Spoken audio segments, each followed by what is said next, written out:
panggilan atau calling. Injil Matius pasal 22 ayat yang ke-14. Sebab banyak yang dipanggil tetapi sedikit yang dipilih.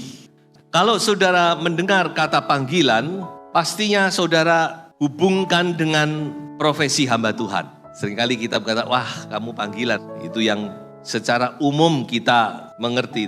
Tetapi kalau kita teliti lebih jauh, ternyata panggilan itu bukan hanya untuk orang-orang yang khusus hamba Tuhan. Semua orang percaya itu ternyata dipanggil oleh Tuhan. Makanya dikatakan banyak yang dipanggil.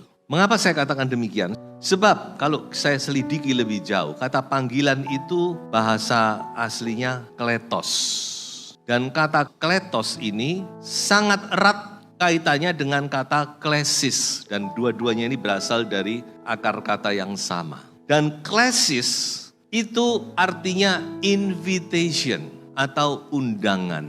Jadi kalau saya boleh pakai kata undangan, maka ayat ini bisa kita katakan banyak yang diundang, sedikit yang dipilih.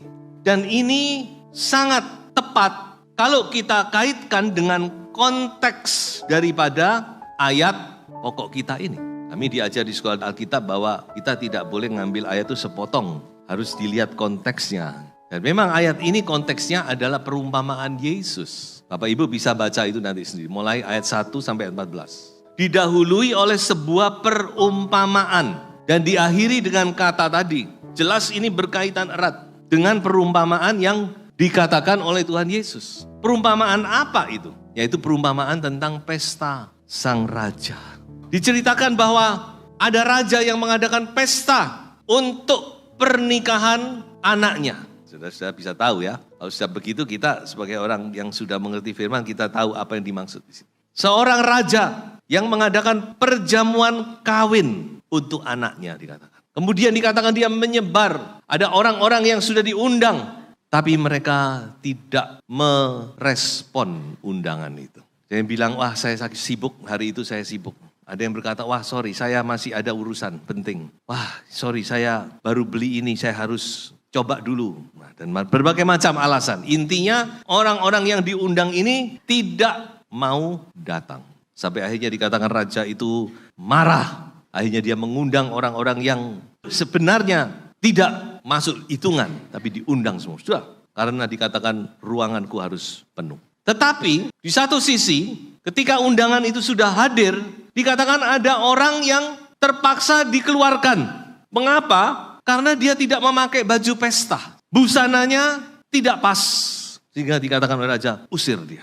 Dan kemudian berakhir dengan ayat tadi. Sebab banyak yang dipanggil, tetapi sedikit yang dipilih.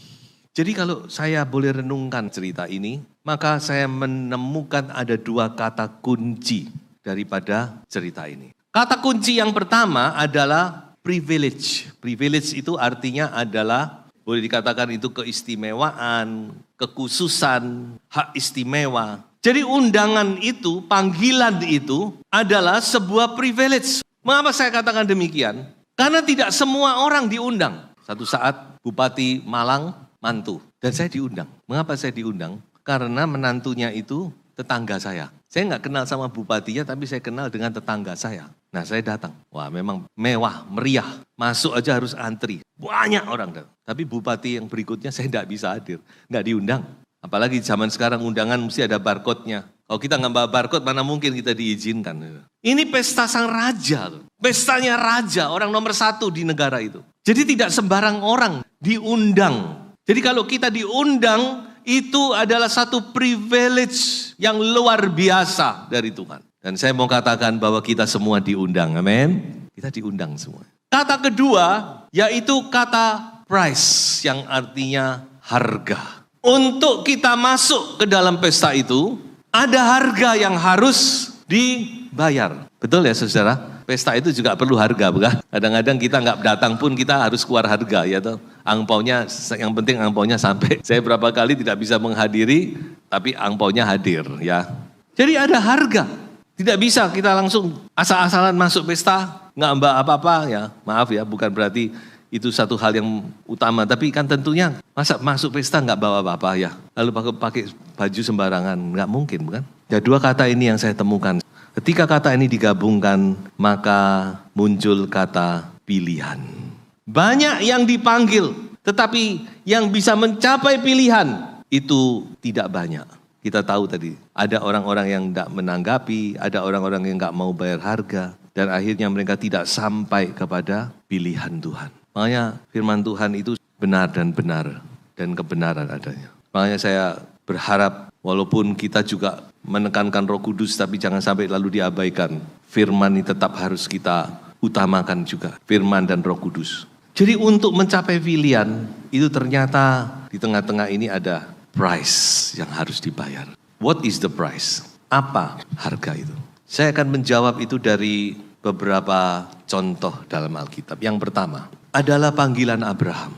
Ini adalah panggilan yang penting karena dari sinilah Allah memulai karya keselamatannya. Sebenarnya bukan dari sini, tapi dari Taman Eden Allah sudah menjanjikan benih perempuan. Tapi rencana keselamatan itu dilaksanakan dengan nyata mulai dari panggilan Abraham. Satu orang dipanggil. Abraham, come out. Keluar. Pergi. Pergi kemana Tuhan? Pokoknya pergi. Keluar dari kampung halamanmu. Keluar dari lingkunganmu. Keluar dari teman-temanmu, sahabatmu. Keluar. Tinggalkan. Ikut aku. Aku akan berikan satu negeri. Ikut pokoknya.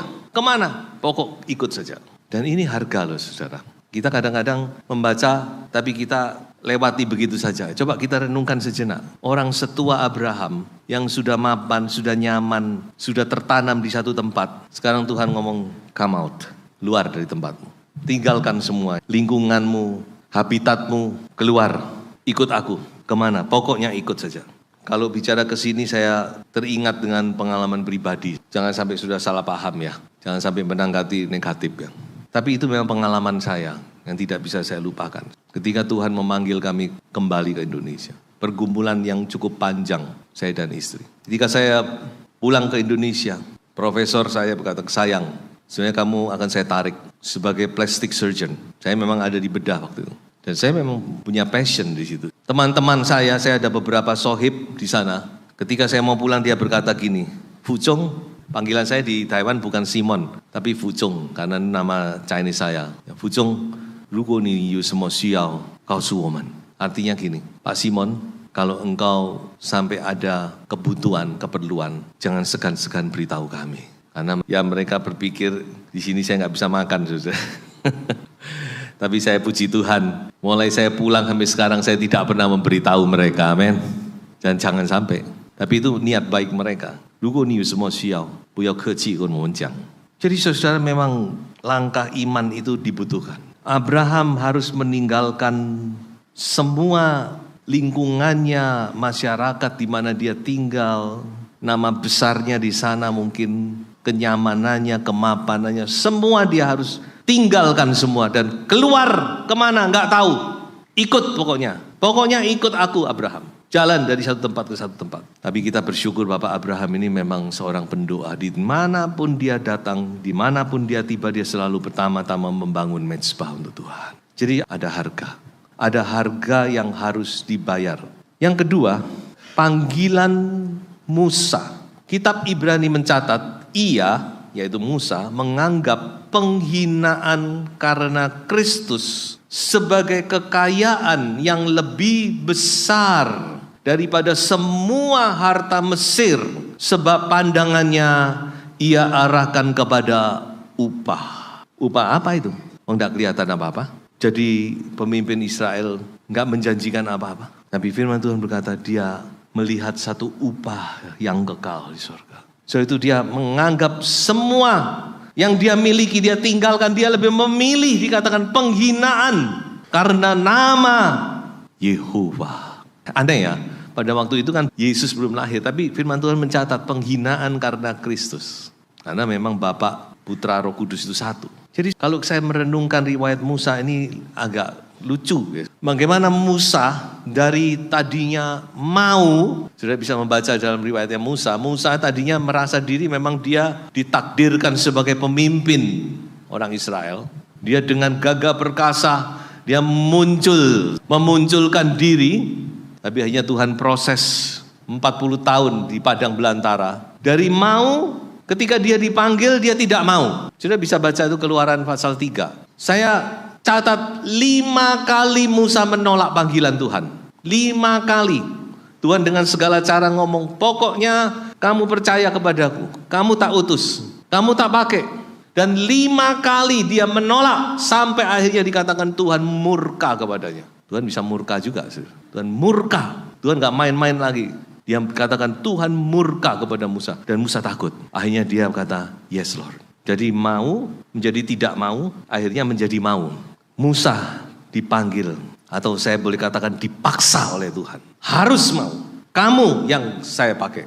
Saya ingat kepada ayat emas saya waktu saya masuk sekolah Alkitab. Mau saya share kepada saudara. Ini adalah ayat emas. Jadi di Beji itu selalu ada, setiap murid itu punya ayat emas. Nah itu tercantum di dalam bukunya Beji Pelita namanya. Saya ingat ini ayat yang saya pilih. Saya bacakan ya. Karena jika aku memberitakan Injil, aku tidak mempunyai alasan untuk memegahkan diri. Nggak ada alasan untuk berbangga ya. Sebab itu adalah keharusan bagiku, kewajiban. Celakalah aku jika aku tidak memberitakan Injil, kata Paulus. Kalau andai kata aku melakukannya, maksudnya memberitakan Injil, menurut kehendakku sendiri, dengan lain kata rela, memang aku berhak menerima upah. Tetapi karena, ya, kata karena itu lebih tepat sebenarnya dipakai kata jika. Kalau sudah perhatikan di terjemahan lain, maka ini lebih tepat dikatakan jika, if. Jika aku melakukannya atau memberitakan Injil bukan menurut kehendakku sendiri atau aku tidak rela, seperti Musa mungkin dia tidak rela. Pemberitaan itu adalah tugas penyelenggaraan yang ditanggungkan kepadaku. Ini ayat pokok saya waktu itu. Karena memang waktu saya hadir ke Indonesia, terus terang saya masih gak berpikir untuk jadi hamba Tuhan. Saya masuk sekolah Alkitab karena saya bernazar kepada Tuhan. Di awal tahun saya menjadi mahasiswa dalam satu retret, saya merasa tertantang. Dan di situ saya menulis sebuah komitmen kepada Tuhan. Tuhan, artinya saya akan masuk sekolah Alkitab 2 tahun. Dan itu yang ditagih oleh Tuhan, saudara. Jadi saya cuma mau masuk sekolah Alkitab 2 tahun waktu itu. Tapi Tuhan punya rencana lain. Tidak berapa lama sesudah saya bersama istri, waktu itu masih Yohan, 3 bulan saya ingat. Saya bulan Agustus datang ke Indonesia, 2 minggu kemudian masuk sekolah Alkitab. Dan bulan 10, almarhum Bapak Pendeta Azaria Suhargo atau Umgo, dia stroke. Saya juga tidak menyangka, orangnya masih aktif, masih energik, walaupun sudah usia 70 waktu itu. Masih kemana-mana. Tapi Tuhan melalui peristiwa itu, mau tidak mau saya harus menerjunkan diri. Karena gak ada yang ngurusi pekerjaan Tuhan. Di Kidul Dalam maksud saya. Sehingga saya berpikir, ini sudah gak bisa mengelak. Rela tidak rela, tanggung jawab itu sudah diletakkan di atas pundak saya. Waktu itu saya sudah masuk sekolah Alkitab baru 3 bulan. Sehingga akhirnya saya harus banyak pulang pergi karena merawat Umgu. 3 tahun kami rawat. Sampai akhirnya beliaunya dipanggil oleh Tuhan tahun 93. Musa juga demikian. Mau tidak mau harus mau, kata Tuhan. Kamu harus mau. Makanya Paulus berkata, kalau aku rela ada upah. Kalau aku tidak rela juga mau tidak mau harus tangani pemberitaan Injil ini. Karena itu sudah ditugaskan kepadaku. Kadang kita memang secara daging kita gak mau. Karena kadang terlalu berat. Saya dengan istri sebagai hamba Tuhan, kalau menurut di daging rasanya itu kadang-kadang gak kuat. Tapi saya bersyukur banyak jemaat-jemaat yang menopang saya dalam doa. Gak tahu berapa banyak air mata yang sudah kami cucurkan. Dan saya bersyukur bahwa ada orang-orang yang mau bersama-sama kami ikut mencucurkan air mata. Salah satunya adalah tim doa tentunya ya. Dan juga saudara-saudara yang lain walaupun tidak tergabung dalam tim doa ini, tapi saya yakin saudara mendoakan saya dan istri dan anak-anak. Memang tidak gampang, price itu tidak gampang. Makanya Tuhan berkata banyak yang dipanggil tapi sedikit yang dipilih. Kenapa? Because of the price. Karena harganya itu. Kadang kita nggak tahan. Tapi firman Tuhan berkata ada upah. Amin. Ada upah dari jerih lelahmu. Ada upah. Dan upah itu bukan tidak selalu harus di dunia, tetapi yang pasti di kekekalan. Amin. Makanya kita jangan putus asa, jangan kecewa, jangan kecil hati. Tetap maju. Amin. Yang ketiga, panggilan murid-murid. Yesus memanggil murid-muridnya. Mari ikut aku. Dengan sukacita mereka mengikut. Wah, mereka senang sekali melihat, wah luar biasa ya jadi murid Yesus ya. Bisa menikmati, bisa, kalau zaman sekarang mungkin ada orang sembuh dipotret, cet, diupload. Wah, sembuh, cet. Wah, menjadi saksi hidup Tuhan mengadakan mujizat luar biasa. Selama kurang lebih 2,5 tahun mungkin mereka menikmati itu. Sampai satu titik, ketika Tuhan Yesus mulai ngomong, mengikut aku adalah memikul salib. Di situ mereka mulai gelisah. Lah kok gini? Yudas mulai kecewa dia mungkin. Tadinya dia pikir mengikut Yesus, luar biasa ini ya. Orang satu ini memang luar biasa. Bisa berjalan di atas air. Orang mati dibangkitkan. Orang buta sejak lahir disembuhkan. Luar biasa ini. Tapi ketika Yesus bicara, kalau orang mau mengikut aku, dia harus menyangkal diri, memikul salibnya dan mengikut aku. Maka si Petrus memimpin dari antara murid-murid, don't talk about that, Master. Jangan bicara seperti itu Tuhan, gak mungkin itu. Jangan ngomong gitu dong Tuhan. Gitu? Sudah baca itu. Tarik Yesus dikatakan, Tuhan jangan ngomong begitu. Dan Tuhan dengan tidak segan-segan dia berkata, come, datang ke belakangku engkau iblis. Karena engkau pikirkan adalah pikiran manusia, bukan pikiran Allah. Baru mereka menyadari. Pertama mereka gak nyadari, senang-senang aja, happy-happy aja. Kenapa gak happy? Makan gak pernah kekurangan, dilayani ya toh. Tapi ketika Yesus mulai berkata, kamu mau menjadi muridku, kamu harus ikut pikul salib. Sama seperti kamu tidak boleh menyayangkan nyawa. Kalau orang bilang menjadi orang percaya itu gampang, saya pikir mungkin orang itu belum mengalami sesungguhnya. Kita memang masih relatif. Tapi coba saudara, buka telinga, buka wawasan saudara. Berapa banyak orang mati di sana sini karena imannya. Dibakar karena imannya. Diusir karena imannya. Disiksa karena iman. Itu masih terjadi. Dibunuh karena iman. Jadi saudara kita, ya pernah tak saudara lihat ada orang jentrek semua di pinggir laut. Saya harus katakan karena iman. Mengiring Tuhan itu tidak gampang. Harganya mahal. Dan yang terakhir, yaitu panggilan Paulus. Paulus dipanggil dalam keadaan itu. Jadi setiap orang itu memang dipanggil secara khusus dengan cara yang khusus. Paulus ini juga khusus. Dia dipanggil ketika dalam perjalanan untuk menyiksa orang percaya. Saulus, Saulus, mengapa engkau menganiaya aku? Dan saat itu juga dia tergeletak dan kemudian dia dijamah oleh Tuhan. Sampai dia buta, ya sudah bisa tahu lah panggilan Paulus bagaimana ya. Memang Paulus ini dipanggil luar biasa. Banyak orang ingin jadi Paulus, ya. Tapi belum tentu bisa membayar harga Paulus. Coba kita lihat beberapa harganya ya. Coba saya bacakan dengan cepat ya, sudah supaya kita bisa memahami. Aku lebih banyak berjerih lelah, lebih sering di dalam penjara, dideral di luar batas, kerap kali dalam bahaya maut. 5 kali aku disesat orang Yahudi, setiap kali 40 kurang 1 pukulan. 3 kali aku didera, 1 kali aku dilempari dengan batu. 3 kali mengalami karam kapal, sehari semalam aku terkatung-katung di tengah laut. Dalam perjalananku aku sering diancam bahaya banjir dan bahaya menyamun, bahaya dari pihak orang-orang Yahudi dan dari pihak orang-orang bukan Yahudi, bahaya di kota, bahaya di padang gurun, bahaya di tengah laut, dan bahaya dari saudara-saudara palsu, dan seterusnya. Ini sebagian saja saya kutip. The price is very, very expensive. Sangat-sangat mahal. Kalau saya tidak mampu. Paulus memang dipakai luar biasa. Tapi harganya juga sangat mahal. Tapi satu hal, Paulus berkata demikian. Waktu dia bersaksi, dia berkatakan terhadap panggilan itu, I never disobey. Aku tidak pernah tidak taat. Berat. Tapi biarlah kita juga seperti Paulus. Ada panggilan Tuhan. Panggilan surgawi itu. I never disobey. Aku tidak pernah tidak taat. Haleluya. Baik, biarlah kita juga seperti Paulus. Memang melayani Tuhan itu tidak mudah. Menjadi anak Tuhan saya tidak mudah, apalagi melayani Tuhan. Banyak tekanan, banyak macam-macam. Tapi biarlah kita seperti Paulus terhadap panggilan surgawi itu.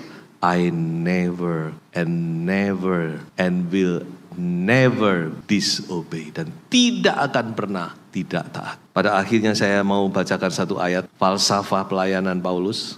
Aku melupakan apa yang telah di belakangku dan mengarahkan diri kepada apa yang di hadapanku dan berlari-lari kepada tujuan untuk memperoleh hadiah, yaitu panggilan sorgawi dari Allah dalam Kristus Yesus. Panggilan sorgawi itu, setiap kita dipanggil oleh panggilan sorgawi, heavenly call, higher calling. Satu panggilan yang lebih tinggi dari segala-galanya. Saudara dipanggil, saya juga dipanggil. Mari kita bersama-sama, kita mau maju terus kepada sasaran. Amin. Berapapun harga yang harus dibayar. Tuhan Yesus memberkati. Haleluya.